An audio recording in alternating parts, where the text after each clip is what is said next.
கல்பாக்கம் அருகே காலையில் நடந்த கோர விபத்தில் வேலைக்காக சென்ற 2 பெண்கள் உயிரிழந்தனர். கூடுதல் விவரங்களோடு இணைக்கிறார் செய்தியாளர் ராமகிருஷ்ணன். ராமகிருஷ்ணன், வணக்கம். விவரங்கள்.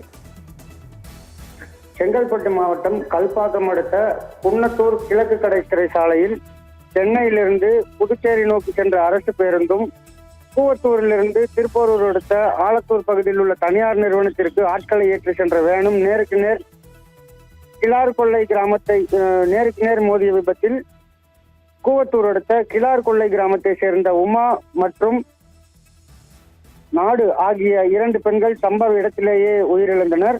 மேலும் இந்த விபத்தில் 10க்கும் மேற்பட்டோர் படுகாயமடைந்து செங்கல்பட்டு அரசு மருத்துவமனைக்கு சிகிச்சைக்காக அனுப்பி வைக்கப்பட்டுள்ளனர். மேலும் இந்த விபத்து குறித்து சதுரங்கம் போலீசார் வழக்கு பதிவு செய்து விசாரணை மேற்கொண்டு வருகின்றனர். விவரங்களுக்கு நன்றி ராமகிருஷ்ணன்.